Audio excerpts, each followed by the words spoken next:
Futuro. Futuro é o que vai acontecer com você daqui a 10 ou 15 anos.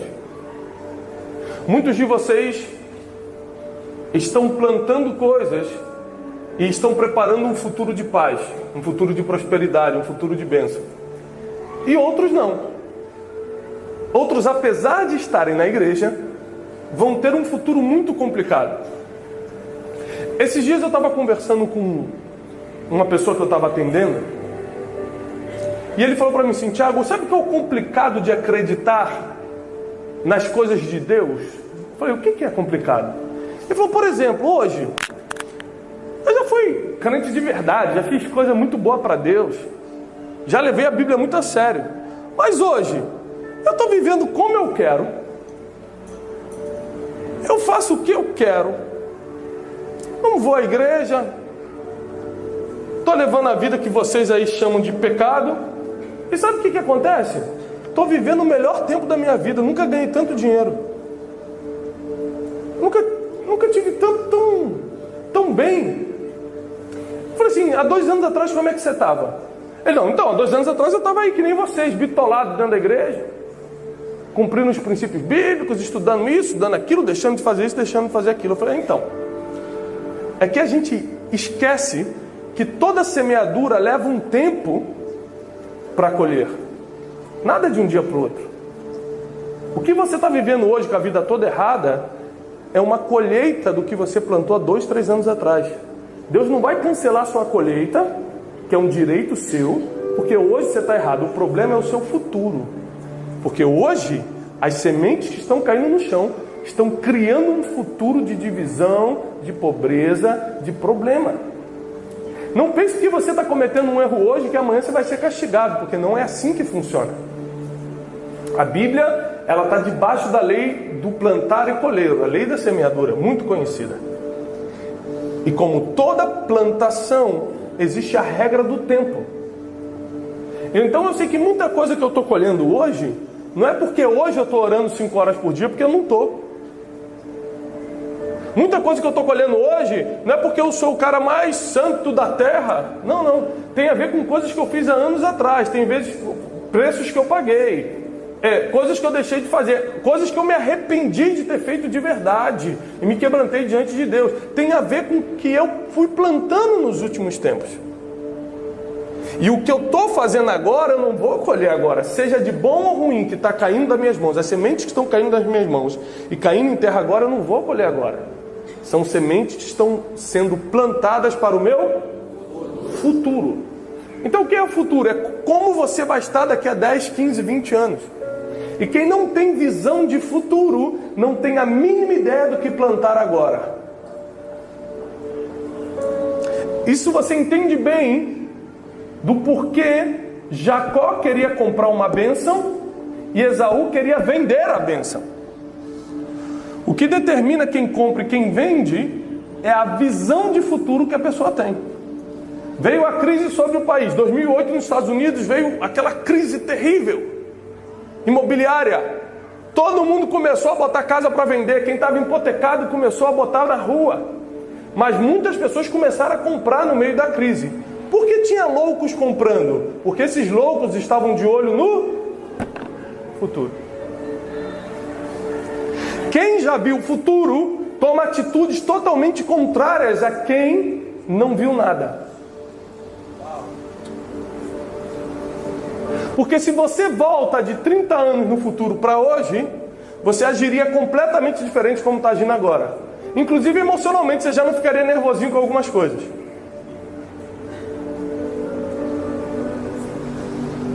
Porque quem já viu o futuro não age como quem não viu nada. E o nosso futuro, ele é travado, obstruído por 5 coisas principais. Se você não anotar, você amanhã não vai lembrar de nada. E o que eu vou te falar hoje não é só bíblico, mas ele é empírico, ou seja, é através das experiências da vida que nós chegamos a essa conclusão, e é acadêmico. Porque nós vamos falar muita coisa que a neurociência, que a psicologia já provou. E todo mundo está aqui, a não ser que aconteça a fatalidade, a não ser que você passe dessa para melhor, a não ser que Jesus cante o seu nome nas nuvens, a não ser que você bata as botas, a não ser que você vá se encontrar com o Salvador, a não ser que seu nome seja o próximo da lista. Quem gostaria de ser o nome próximo da lista? Quem gostaria? Tem um, dois. Amém, Senhor. Já pode levar os 3, Senhor. Pode. Passe eles na frente, Senhor, dessa lista. Eles pediram, Pai. Só deixa a senha do banco no final, irmãos, por favor. Pra gente poder. Ou seja, todo mundo quer ver Jesus, mas ninguém quer morrer, né? Então, uma complicação séria nós temos aí. Mas a verdade é que se não houver uma fatalidade, o teu futuro, ou seja, o que vai acontecer contigo daqui a 10, 15 anos, pode começar a ser alterado por como ou o que você vai fazer hoje. Então, se a gente excluir o fator morte da palavra de hoje, você pode começar a alterar toda a sua história futura agora. Porque a única coisa que você não pode prever é se você vai morrer amanhã, ou daqui a 30 anos, ou daqui a 50 anos. Isso você não consegue prever. Fora isso, se você vai estar bem financeiramente ou não, se a tua família vai estar junta ou não, se você vai ser um homem próspero ou um homem que passa vergonha nas finanças, se você vai ser uma mulher fiel ou uma mulher que é podridão nos ossos do seu marido, tudo isso já depende das escolhas que faremos hoje, das sementes que jogaremos na terra a partir de hoje. E existem 5 coisas que travam completamente o ser humano. E hoje, se eu pudesse dar um nome dessa palavra do primeiro dia da série, seria identificação. É o nome da série de hoje, da palavra de hoje. Você precisa identificar o que pode estar travando o seu futuro, porque com certeza é uma dessas 5 coisas.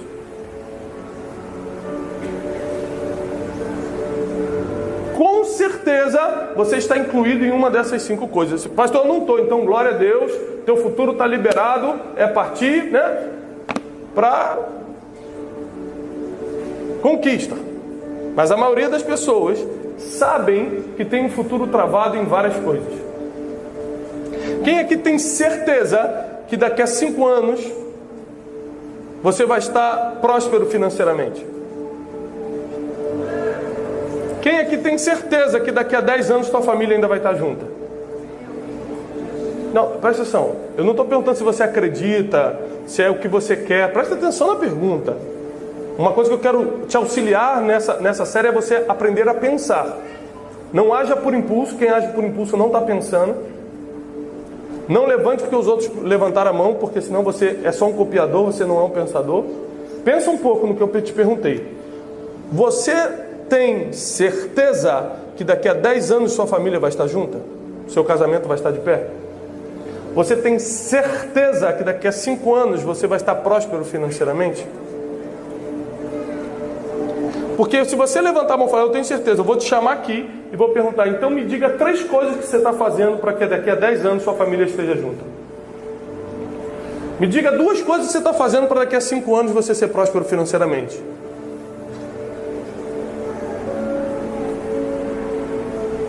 Essa certeza só vem com coisas palpáveis. Transferir para Deus não vai valer. Ah, Deus sabe de todas essas coisas. O que Deus mandar é o melhor.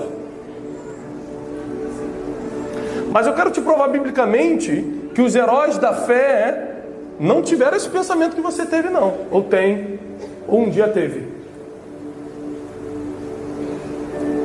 Deus colocou o poder da decisão nas nossas mãos, da escolha, para que a gente pudesse construir, segundo a vontade dele, o nosso futuro. Só que quando você começa uma construção, sempre vem as obstruções, os impedimentos, as coisas que travam a obra. Quando o senhor estava construindo isso aqui, o senhor lembra de pelo menos um fato que travou a obra um dia, ou 2, ou uma semana? Aconteceu alguma coisa que travou? Faltou alguma coisa? Veio alguma coisa da justiça? Uma permissão que ficou faltando? Uma tinta acabou? Um pedreiro faltou? Teve alguma coisa que travou pelo menos um dia a obra? Teve, né? Porque toda vez que você está construindo alguma coisa, os entraves aparecem. Pastores que estão aqui, quando vocês começarem a construir o reino de Deus dentro da sua igreja, que a sua igreja é algo físico, a gente vai falar sobre isso na conferência, vai explodir um pouco a sua mente, mas depois vai voltar para o lugar. Mas quando você começar a construir o reino dentro daquilo que você faz, seja igreja, você que é empresário da sua empresa, as primeiras coisas que vão aparecer são entraves. Travas que aparecem para impedir que você abra as portas certas. Onde é que você bota a trava? Nas portas que guardam algo precioso. Você não precisa colocar uma trava na porta do banheiro, porque não tem nada de precioso ali. Mas talvez na porta do closet, onde você guarda o cofre da sua casa, vai ter uma trava, porque onde tem trava, depois daquela porta tem algo. É por isso que nós precisamos destravar o nosso futuro, porque atrás dessa porta que nós vamos abrir nesses 3 dias, tem algo precioso te esperando. Tem um tesouro atrás disso. Toda porta que tem trava, tem tesouro atrás. E é por isso que o inimigo investe para botar o máximo de travas possíveis no que está para acontecer, para que você não consiga tocar, para que você não consiga virar a chave, para que você não consiga passar para o outro lado. E o inimigo ele vai investir primeiro no clássico. O clássico do inimigo, a trava clássica do futuro de um ser humano, é a dor. O inimigo investe muito na dor, mas essa é a clássica dele. Ele tem todo um projeto, ele não tem pressa, então ele começa a investir desde a tua infância, para que as dores virem traumas, e os traumas paralisem completamente o teu futuro. Então ele coloca alguém para te tocar sexualmente na infância.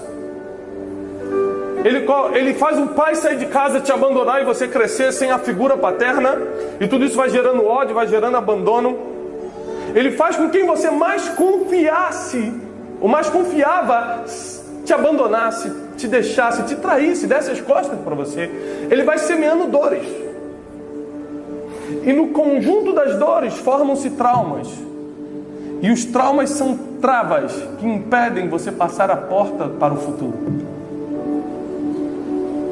Cada um de vocês aqui tem uma dor para contar. Cada um de vocês aqui tem uma traição que pode ser compartilhada. Cada um de vocês que está aqui perdeu alguém ou algo. Cada um de vocês aqui já teve uma frustração terrível na vida. Cada um de vocês tem uma história triste que faria o outro chorar. Porque a dor é a trava clássica do inimigo para impedir que você abra a porta do seu futuro. Por isso, identifique sua dor. Se você está anotando, é muito importante que você anote agora quais são as dores que você sabe que impedem, que travam, que obstruem seu futuro. Às vezes você tem o nome da pessoa na sua cabeça, às vezes você lembra do fato. Seja o que for, anote. Porque hoje nós precisamos identificar as estratégias do inimigo que estão nos fazendo botar a mão na maçaneta, virar a porta, virar a chave e a porta não abrir. As travas só vão cair se elas forem identificadas. Quando você entender a trava da dor, você, a partir do momento que entendeu e identificou, você já pode começar a mudar isso da sua vida. A dor é clássica. A dor talvez seja a estratégia mais clássica, mais básica do inimigo. E o problema da dor é que à medida que você não trata, à medida que você não tira ela de você, ela vai se enraizando, vai ficando mais profunda e vai te amargurando, vai te impedindo de desfrutar dos dias bons. Às vezes você está num dia bom e não consegue curtir aquele dia. Sabe por quê? Porque a dor de anos atrás está tão enraizada que já te congelou completamente por dentro. Tem uma segunda coisa que o inimigo usa muito. Você conseguiu identificar a dor? Você conseguiu? Quem conseguiu identificar alguma dor que está te travando? Levanta a mão. Que bom. A segunda coisa é a dúvida. A dor é uma trava na porta do seu futuro. E às vezes quando você tira essa trava, você encontra uma outra chamada dúvida. A dúvida é o maior inimigo da fé. Onde a dúvida está, a fé não pode estar. E onde a fé chega, a dúvida vai embora.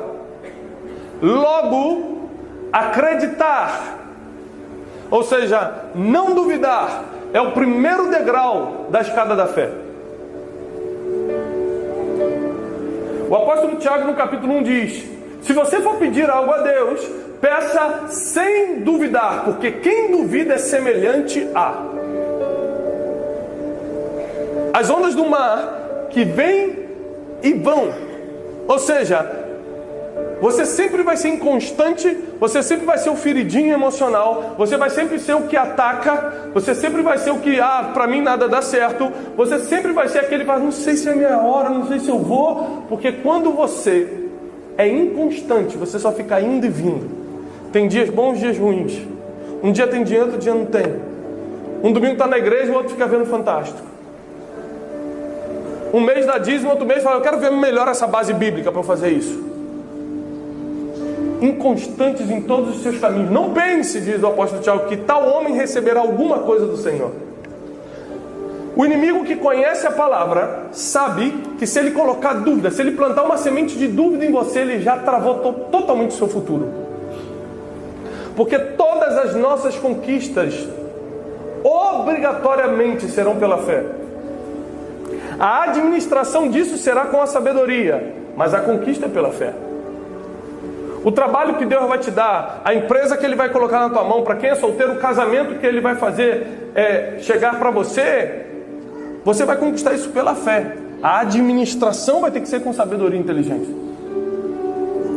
Mas a fé é uma chave que abre as portas do teu futuro. Porém, onde há dúvida, não pode ter fé. O inimigo, sabendo desse cálculo simples, faz com que a dúvida entre no seu coração. E quando junta a dúvida com a dor, aí já era. Você já está machucado, está ferido, está cheio de choro no coração. Aí junta isso com a dúvida, não sei se é meu momento, não sei se é para fazer. Deus já te deu o sinal, o pastor pediu para fazer, sua esposa falou, vai meu filho, chegou a tua hora, eu não sei, eu preciso. E é impressionante que isso só acontece com quem tem chamado esse tipo de dúvida, com quem tem um futuro realmente brilhante. Mas essa mesma pessoa é tão cara de pau que ela usa o Waze, ela usa o GPS, que é uma voz de uma pessoa que nunca viu na vida, guiada por um satélite, que ele não sabe nem explicar o que é isso. E aí ele entra numa cidade, num bairro que ele nunca foi, liga o Waze, coloca um endereço, e o Waze fala, 800 metros vira à esquerda. Passa 800 metros, a pessoa vira sem duvidar. Uma voz que ele não sabe quem está falando, de satélite, que ele não sabe nem explicar essa tecnologia. Ele pega 800 metros e vira à esquerda. Ele acredita no GPS, mas quando Deus fala com ele, ele fala, Deus, se é você, me dá 3 sinais. Eu quero uma chuva de meteoro amanhã às 7h30 da manhã. É impressionante que isso a gente só faz com as coisas de Deus. Que todo mundo a gente acredita, vai lá e faz. Onde tem dúvida, onde tem esse questionamento, será que é, será que não é? A fé não está, e se a fé não está, as portas do futuro não podem se abrir. A terceira coisa que o inimigo vai colocar na tua vida para travar o seu futuro é a ignorância. Vou te falar uma coisa, do que eu tenho pesquisado, mais do que a dor, mais do que a dúvida, o que a nossa geração atual mais tem sofrido é de ignorância. A geração mais informada da história, na década que as informações estão disponíveis, é a geração mais ignorante que já passou. É clássico você ver pessoas, como a gente tem muitos seguidores nas redes sociais, de vez em quando eu paro para ver os comentários. Não consigo ver todo dia, toda hora, por causa da quantidade. Às vezes quando eu estou em algum lugar eu paro e vejo. E aí hoje eu entrei, ou ontem, eu não lembro, e vários comentários negativos. E tinha um que dizia assim, 7-1, bandido, usando dinheiro público. Você parece o Lula. Eu falei, gente, de onde vem o dinheiro público disso? E eu falei, querido, olha, eu não entendi. Me chamou de Lula, filho do Lula. Aí, quando assim, o comentário é muito ignorante, eu entro. Eu vou lá, eu mesmo respondo. Olá, querido, seja bem-vindo. E é impressionante que quando você começa a tratar bem quem está te fazendo mal, a pessoa também muda o argumento.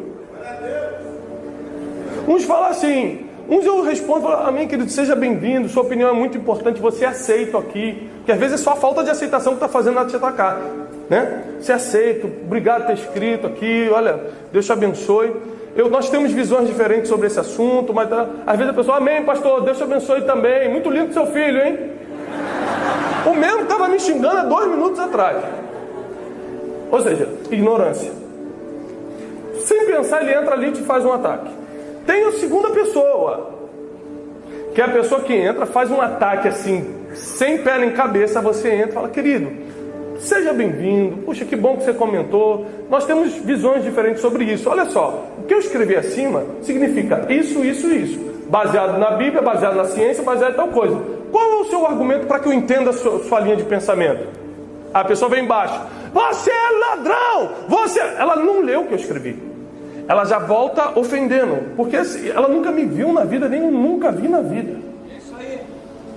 Mas a ignorância, ela cega a pessoa, ela não vai ler o que você está escrevendo. É por isso que não adianta você discutir com o ignorante. O que é ignorante? Aquele que não possui conhecimento.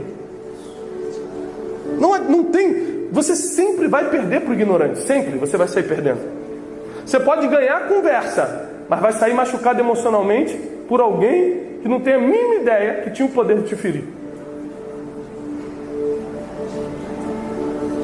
E às vezes fica discutindo com a ignorância e não tem como ganhar da ignorância. É um poço sem fundo. E a ignorância faz com que maridos saiam de casa. A ignorância faz com que você gaste mais do que ganha. A ignorância faz você vir para a igreja sem acreditar em Deus de verdade. Esse dia eu estava no carro com uma pessoa lá dirigindo em São Paulo, na Marginal Tietê. Ele falou, Thiago, tem um negócio muito triste para te contar. Eu falei, o que foi? Eu fui no médico essa semana e descobri que eu estou com um diagnóstico tal. Eu continuei dirigindo. Ele falou assim, e aí, cara? Não vou falar nada, não. Eu falei, vou falar. Você acredita que Deus existe? Porque a gente só acredita que Deus existe no domingo à noite, quando está tocando a música linda, o ar-condicionado está gelando, está todo mundo levantando a mão e tu, caramba, Deus é verdadeiro, olha só, estou sentindo, olha que coisa linda. Mas quando chega o diagnóstico, Deus não existe mais? Deus foi embora? Ele só existe no domingo à noite, quando está tudo bem? E eu falei para ele, querido, não deixe a ignorância tomar sua cabeça por causa de uma notícia. Eu posso te dar 1000 exemplos na Bíblia de pessoas que receberam notícias piores do que essa e mantiveram o equilíbrio, sabendo a quem estavam servindo. A ignorância sempre vai tentar te cegar, principalmente nos dias que você tem que estar com os olhos abertos.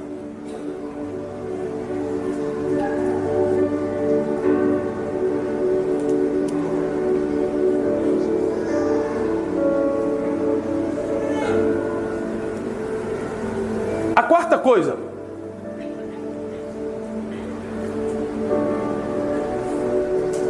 e essa quarta coisa, ela é a mais forte e é a base bíblica que nós vamos usar para hoje à noite. É o desequilíbrio emocional.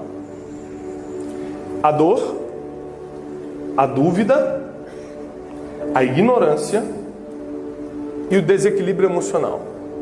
A quinta coisa nós vamos falar no final. Grave isso: dor, dúvida, ignorância e desequilíbrio emocional.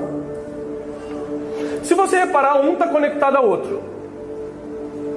Tem coisas que a ficha só vão cair durante os outros dias da série, mas uma coisa está conectada à outra: a dor, dúvida, ignorância e o desequilíbrio emocional, que é mais ou menos a junção de tudo isso, fazendo com que você entregue o controle da sua vida ao mundo externo.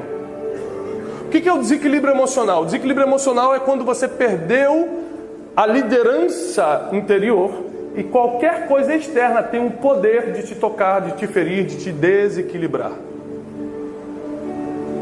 Algo antibíblico, porque nada que vem de fora tem o poder de mudar o que já está dentro. Porque a Bíblia diz que maior é o que está dentro do que o que está lá fora. Então, por exemplo, uma crítica vem de dentro ou vem de fora? Uma ameaça vem de dentro ou vem de fora? O diagnóstico vem de dentro ou vem de fora? Fora. A dúvida vem de dentro ou vem de fora? De dentro. Repare que se você der margem, alguém vai te explodir. Se você não abrir os olhos, você vai se implodir. Você corre o risco estando com você mesmo, você corre o risco estando com outras pessoas. Sozinho você se implode, com outros você explode. O externo te afeta da mesma forma que se o teu interior não estiver ajustado, ele te destrói também. Quando a Bíblia diz, é melhor que você morra para que Cristo viva em você, Jesus não está querendo que todo mundo seja um zumbi seguindo Ele. Não é isso. Ele percebeu que se a gente tentar viver a vida do jeito que a gente quer, nós vamos nos afundar. Então Ele pagou um sacrifício pela nossa ignorância. Como eles não sabem nem diferenciar o que querem, eles não sabem nem o que querem. Muitos de vocês já pediram, Senhor, me dá esse carro, me dá esse carro, me dá esse carro. Deus te deu o carro, passou 6 meses, você já queria outro.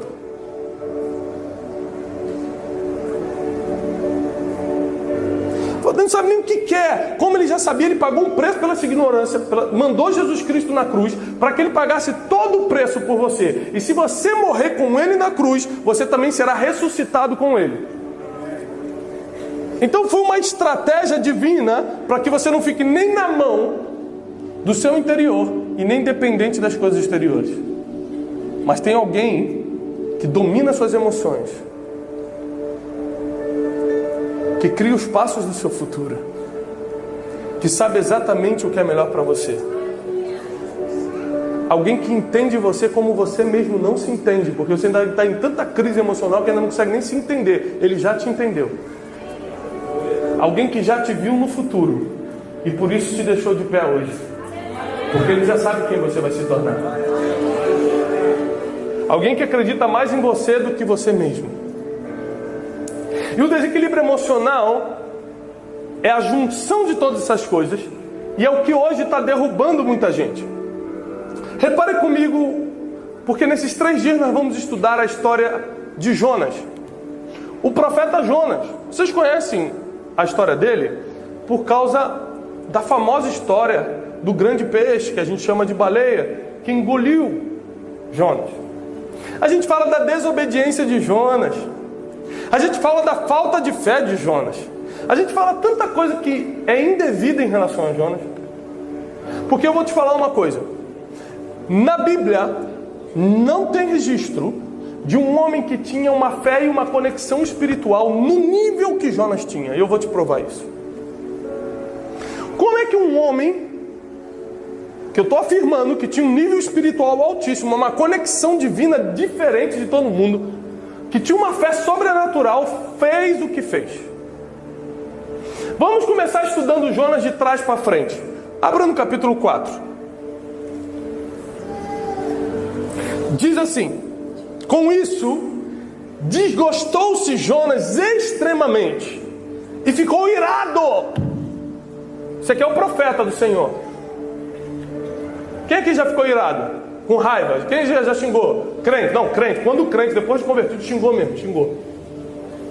Agora, quem já xingou no trânsito? O cara te cortou, você botou, xingou. Depois de crente, levanta, fica de pé, de pé, de pé. Senhor Jesus. Pode sentar.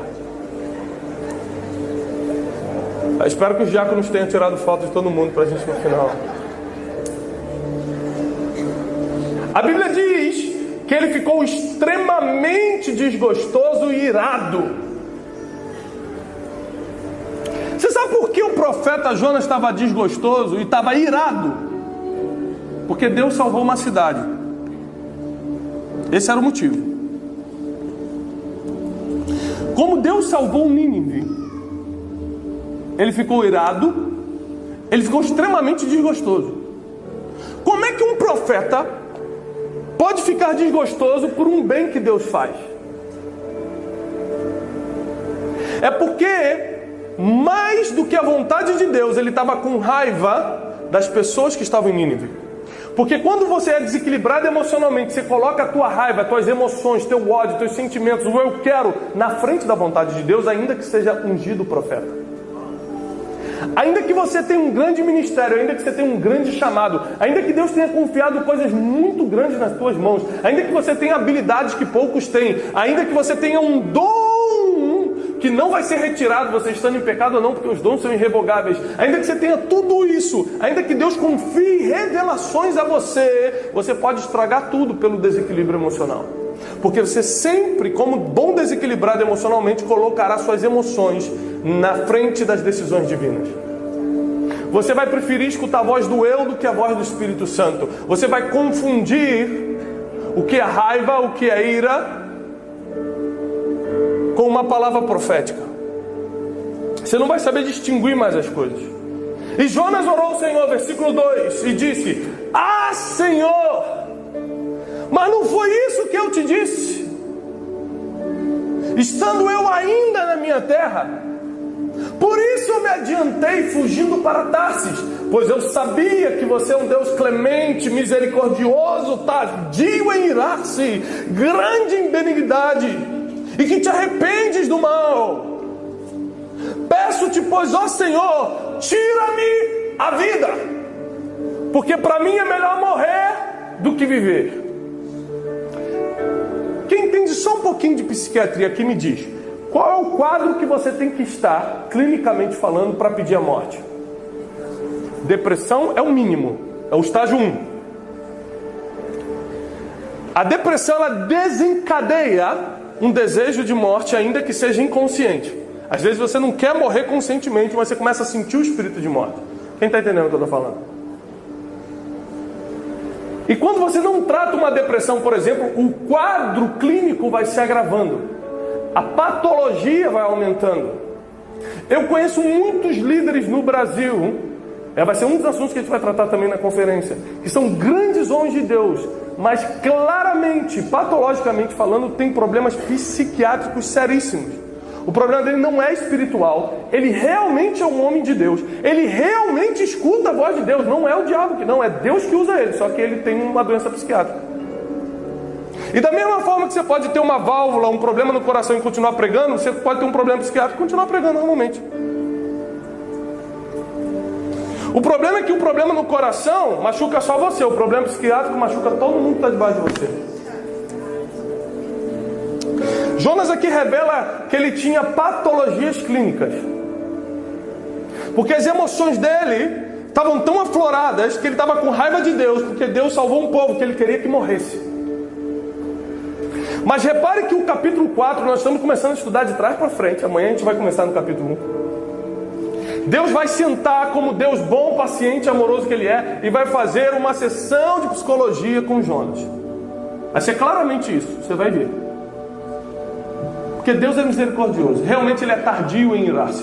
Se fosse eu, se fosse você, já estava dando uma surra em Jonas: seu ingrato, eu te uso como profeta, você é ninguém, rapaz, te boto para profetizar na nação, te dou uma missão importante, você tinha que fazer essa vergonha. A gente já estava dando surra, botando ele no tronco.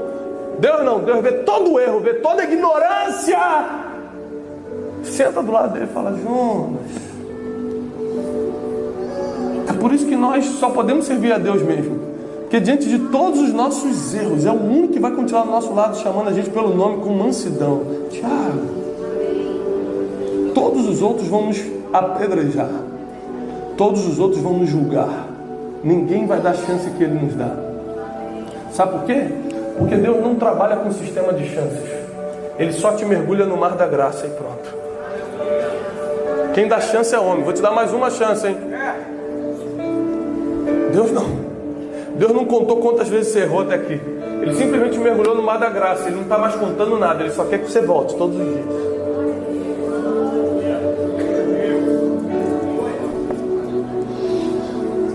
Peço-te, Senhor, tira a minha vida. E Jonas pede para Deus, olha só, aqui Ele está falando sério, ele sabe com quem ele está falando. Ele não está falando com o amiguinho da esquina, ele era profeta. Ele escutava a voz de Deus. Naquela época, ser profeta em Israel não era coisa para qualquer um, não, irmão. Jonas tinha uma conexão espiritual diferente. Jonas escutava o que poucos escutavam.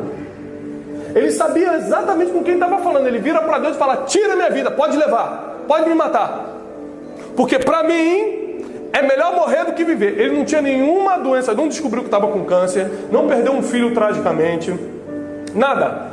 Só Deus salvou uma cidade que ele queria que morresse, só isso. Ele se desequilibrou e entrou nesse nível de discussão com Deus. Versículo 4: e disse o Senhor: Jonas, é razoável esta sua ira? Essa aqui já é uma pergunta para começar a desmontar ele. Vai começar uma sessão de psicologia divina aqui. Falou: Jonas, vamos lá. Você quer morrer, né, meu filho? Quero. É razoável essa tua raiva? Ou seja, você tem razão. O que é razoável? Você tem razão em estar com raiva desse jeito? Então Jonas saiu da cidade, ou seja, não quis mais falar com Deus. Saiu da cidade, assentou-se ao oriente da mesma. Ali fez uma enramada, repousou debaixo dela à sombra, até ver o que iria de acontecer à cidade. Então o Senhor fez nascer uma planta que subiu por cima de Jonas, para que fizesse sombra sobre sua cabeça, a fim de o livrar do desconforto do sol. Jonas, pois, se alegrou em extremo por causa da planta. Aqui mostra que ele era doente de verdade. O cara 2 versículos antes, falou: me mata! Aí vê uma planta, gente, que maravilha de Deus! E a Bíblia diz que ele se alegrou em extremo. Presta atenção, a Bíblia usa a palavra, ele ficou irado em extremo e ficou alegre em... Qual é o nome disso na psiquiatria? Bipolaridade. Ainda bem que você já está entendendo. Ele extremamente triste num dia, extremamente feliz no outro dia. Era profeta, era homem de Deus, tinha uma missão divina para aquela geração e era bipolar. Igualzinho seu marido. Olha Deus falando aí. Acorda um dia bem, outro dia acorda o cavalo. Sai daqui! Você nunca sabe como o bicho vai estar. Tem crente, mulher, esposas crentes, faz até o sinal da cruz antes de falar com o marido. Oh, meu Deus, benze esse homem, faz um negócio.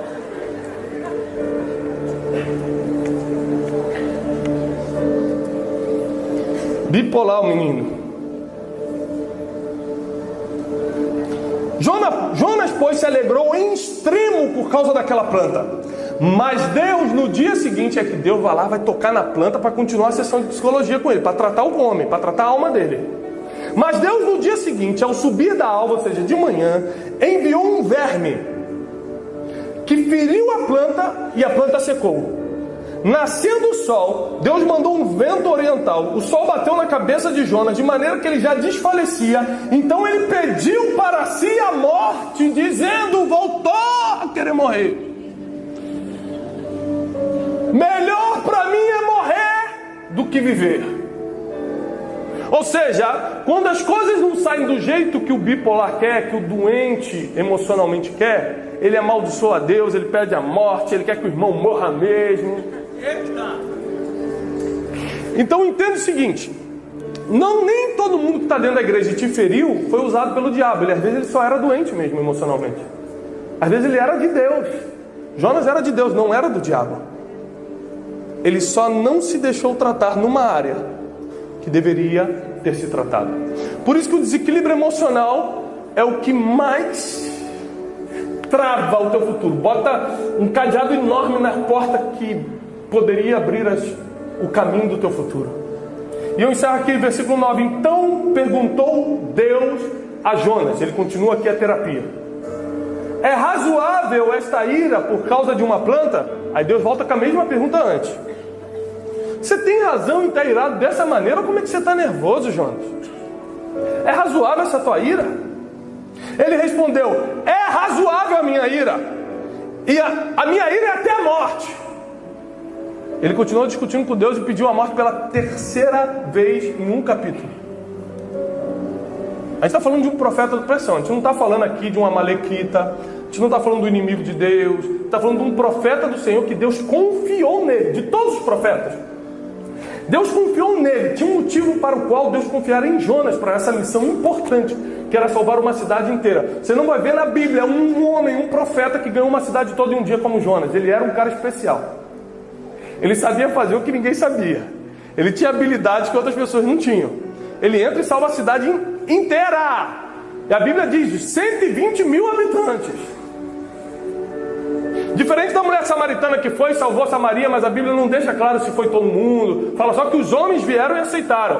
Mas aqui deixa claro que Jonas pega todo mundo. Ninguém deixou de se arrepender numa palavra de Jonas.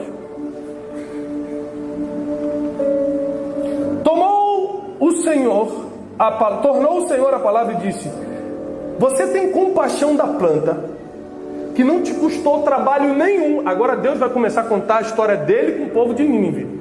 Bota isso aqui na sua cabeça. Olha como é que Deus vai trabalhar com Jonas. Você está me dizendo que você está com raiva, que você está feridinho, que você está com ódio, que você quer morrer por causa de uma planta que não teve trabalho nenhum. Você não teve trabalho nenhum com essa planta. Você não a fez crescer, em que uma noite ela nasceu e na outra noite ela pereceu.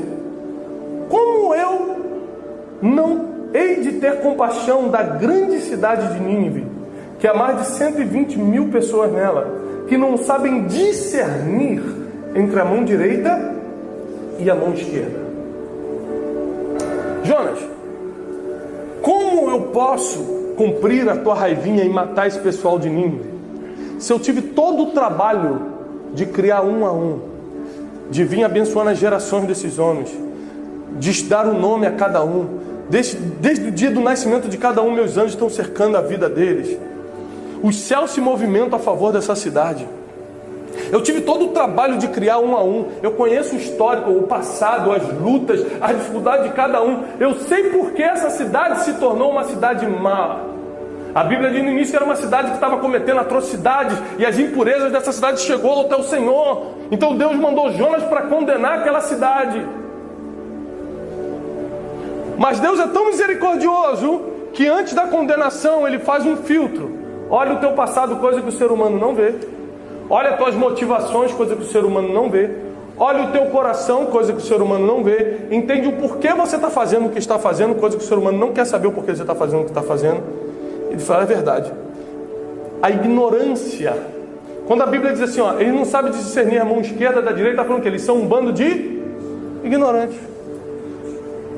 Quando Jesus estava na cruz e todo mundo começou a caçoar, mas ele é o Filho de Deus. Aí vem um e pega a lança, pá, rasga o lado de Jesus. Aí Jesus olha para o céu, o que ele fala? Pai, desconsidera o que eles estão fazendo. Por favor, não olha para isso aqui não. Pai, perdoa eles. Eles não têm a mínima ideia do que estão fazendo. Pai, perdoa, eles não sabem o que fazem. É uma geração de ignorantes. Eu vim para dar vida para eles. Eu vim para que o casamento deles continuasse de pé. Eu vim para que o filho não morresse nas drogas. Eu vim para que ele tivesse direito à vida eterna. E eles estão me ferindo, eles estão me crucificando. Eles não têm a mínima ideia do que estão fazendo. Como eu vou poder castigar? Como eu vou poder julgar pessoas que não têm a mínima ideia do que estão fazendo? Pessoas que passaram por dores, pessoas que andaram na dúvida, pessoas que estão na ignorância e pessoas desequilibradas emocionalmente. Qual futuro essas pessoas vão ter se eu não agir de misericórdia para com elas? Qual chance que uma pessoa que está debaixo dessa dor, debaixo dessa dúvida, qual é a chance da pessoa que está nessa ignorância, que não sabe discernir o que é a mão esquerda, o que é a mão direita? Qual é a chance desse desequilibrado emocional abrir as portas do futuro se eu não tiver misericórdia primeiro dele?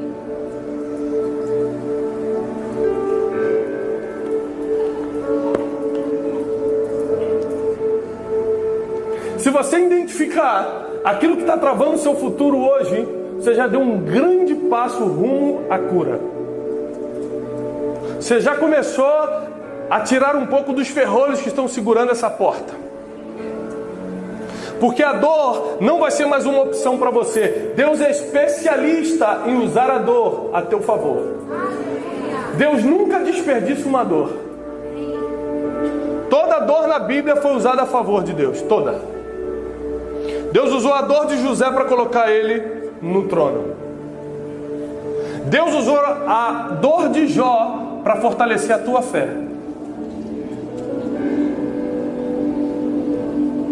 Não tem nenhuma explicação do porquê Jó passou pelo que passou, a não ser que se ele só fosse um homem rico, só fosse um homem bem sucedido, ele não entraria na Bíblia. Ele só entrou na Bíblia porque ele passou pela sua dor e venceu. Tem gente que só sofreu para poder entrar na história e virar referência para você, para que você não tenha que passar pela mesma dor. Chegou um tempo, querido, que a dor não vai mais travar as portas do nosso futuro, que a dúvida não vai mais travar o nosso futuro, que a ignorância não vai fazer mais parte das opções, e que o desequilíbrio emocional vai começar a ir embora, porque ele não vai mais impedir o que Deus tem para fazer na minha vida. Muitos de vocês que estão aqui já receberam um chamado de Deus. Quem está aqui já recebeu uma palavra profética, tem uma palavra de Deus, de alguma forma, um sonho, alguma coisa que você tem certeza que Deus vai te usar no futuro. Levanta a mão, você que tem certeza. Você tem uma palavra de Deus, você tem uma promessa. Levanta a mão. Olha quantas pessoas têm uma promessa. Agora abaixa a mão. De todo mundo que levantou, quem já está vivendo a promessa? Levanta a mão. Menos de um terço levantou a mão. Ou seja, a maioria das pessoas tem uma promessa e não estão vivendo. Receberam uma palavra para o futuro, mas não consegue abrir essa porta, porque a dor está paralisando, a dúvida ainda atrasa, a ignorância não faz você ficar perdido no meio do caminho, e o desequilíbrio emocional faz você preferir suas emoções do que a vontade de Deus. Só que meu Deus é um Deus que reverte maldição em bênção. Ele pega o erro de Jonas. Jonas está lá no fundo da baleia, lá na barriga da baleia. Nós vamos falar disso amanhã, do processo que toda pessoa tem que passar, inevitavelmente. Ali foi um erro de Jonas. Jonas comete um erro, cai, é jogado no mar. O grande, eu estou chamando de baleia, né? Mas biblicamente é um grande peixe. Só estou falando de baleia para a gente entender, para os teólogos que estão aqui. O grande peixe pega Jonas, ele fica 3 dias na barriga do peixe. Me responde uma coisa: onde esse grande peixe vai vomitar Jonas? Quem lembra? Em Nínive, no seu destino final. Porque o teu processo sempre vai te vomitar dentro do destino.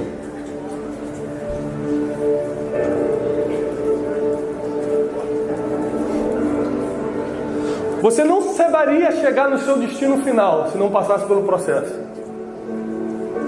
Mas tem mais. Deus reverte maldição em? Ali dentro da barriga ele estava em? Maldição. Estava debaixo de uma condenação. Ele estava errado. Foi jogado pelos marinheiros no mar porque estava todo errado. Mas a Bíblia diz que ele ganhou a cidade em um dia. Como é que uma cidade inteira se converte pela pregação de um homem? Lembre-se, não foi um homem que chegou num barco, descendo e falando, arrependei-vos. Foi um homem que chegou uma baleia, na beira do mar. Todo mundo começou a se aproximar e falou, uma baleia? O que é isso, esse grande peixe? Você viu quando a baleia para aqui na praia, todo mundo vai ver? Vem câmera, vem fotógrafo, vem globo, vem todo mundo, de repente a baleia, bota Jonas para fora e ele, arrependei-vos, porque está chegando o reino de Deus, arrependei-vos, está chegando a hora. E a Bíblia diz que todo mundo começou a chorar, rasgar a roupa e pedir perdão, porque Deus usou aquela maldição para transformar ele num fenômeno, em algo sobrenatural, que sai de dentro de uma baleia e começa a pregar. O teu processo vai te vomitar no teu destino e você vai chegar lá de forma sobrenatural. Não vai ser normal, não vai ser comum. Você não vai mais ficar travado por esse medo.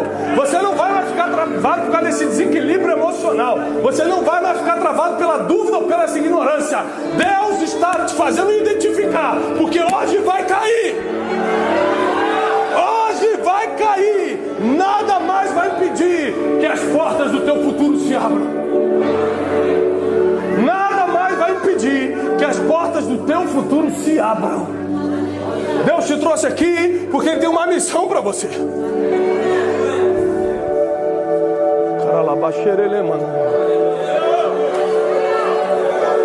Se Deus não te tivesse uma missão para você, você estaria em casa nessa terça-feira. Você está aqui porque Deus te escolheu a dedo. Deus te atraiu para esse lugar. Ele tem uma missão para você. E todo impedimento vai cair.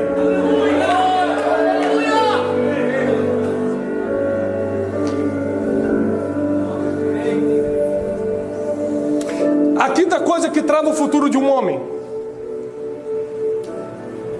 é estar no mesmo barco que a pessoa errada. Quando tudo começou a dar errado naquele barco,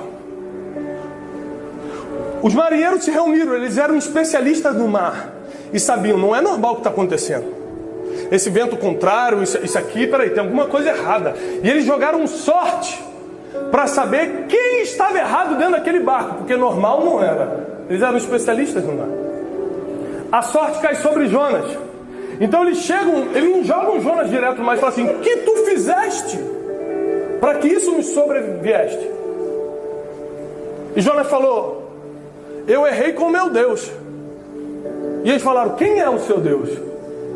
O Deus de Israel, o Deus de Abraão, de Isaac e Jacó, o Deus que tirou o povo de Israel do Egito. A Bíblia diz que todos começaram a se estremecer ao escutar o relatório, o currículo do Deus de Israel. Então, você errou com esse Deus? Jonas falou: só tem um jeito de vocês sobreviverem, me joga no mar. Porque quem está no barco com a pessoa errada vai afundar junto. Cuidado com o barco que você entra.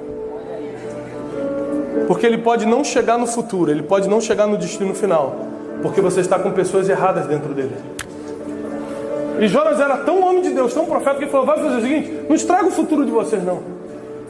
Não trava o futuro de vocês não. Me joga no mar que está tudo certo. Vocês vão seguir o caminho de vocês. Grave isso.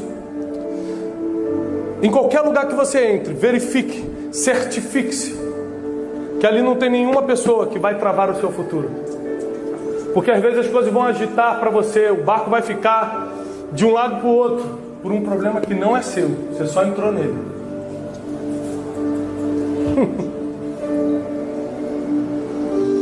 Se você entender a palavra de hoje, somente essa primeira palavra, que é identificar onde você está errando, identificar o que está travando o seu futuro, identificar qual é o nome do ferrolho que está impedindo de você abrir essa porta, as coisas já vão começar a mudar. Porque de hoje para amanhã, o Espírito Santo já vai falar muito com você.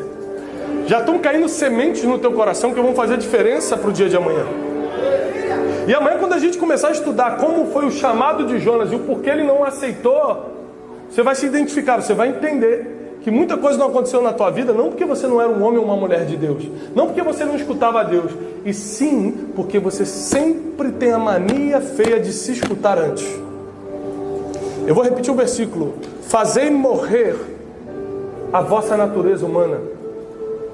Vocês têm que morrer para que Cristo viva em vocês. Porque enquanto você se escutar, a voz de Deus nunca vai ter efeito em você. Quando essa tentação chegou em Jesus, e Jesus foi tentado várias vezes, não foi só no deserto não.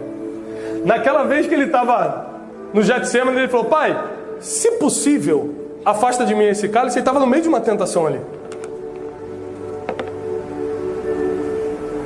Sabe qual é a tentação que ele estava ali? A tentação de escutar ele mesmo.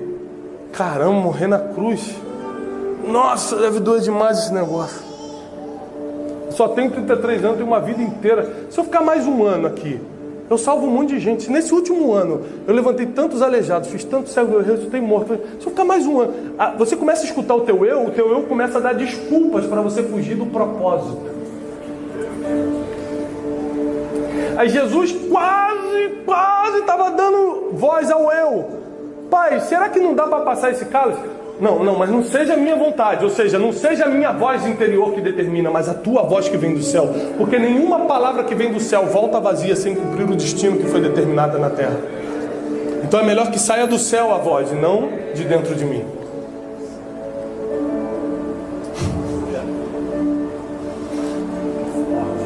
Deus vai tirar essa tendência de querer escutar você primeiro. Nós vamos aprender isso amanhã. Porque isso vai destravar completamente a tua vida. Inclusive, muita coisa na tua vida financeira não anda Porque você escuta você antes de escutar quem já viu onde o dinheiro está. É muito forte o que vai acontecer amanhã. Porque Deus já viu onde o dinheiro está, você não viu, você só está tentando as portas. Deus já sabe em que porta ela está. Só que você está escutando a voz errada. Você escutou a voz do New York Times, você escutou a voz da Bolsa de Valores, mas não escutou a voz daquele que já viu onde está o dinheiro. Olha aí, ó.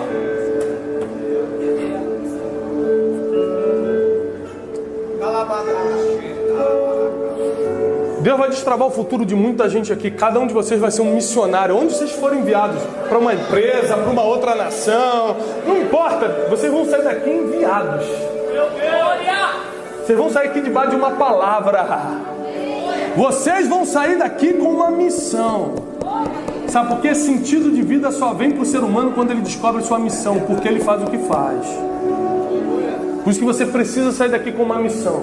A dúvida não vai fazer mais parte do teu ministério. O medo não vai mais te deixar sem dormir. A ignorância não vai fazer mais você errar com as pessoas. O desequilíbrio emocional não vai te permitir ficar no altar, mas machucando pessoas. Deus vai tirar os ferrolhos da porta, porque o teu futuro está chegando. O destino que Deus preparou para você está chegando. Nós vamos entrar juntos, rumo ao lugar desejado, aonde Deus preparou para nós. Se for Nínive, ainda que sejamos vomitados por um grande peixe, nós vamos para lá.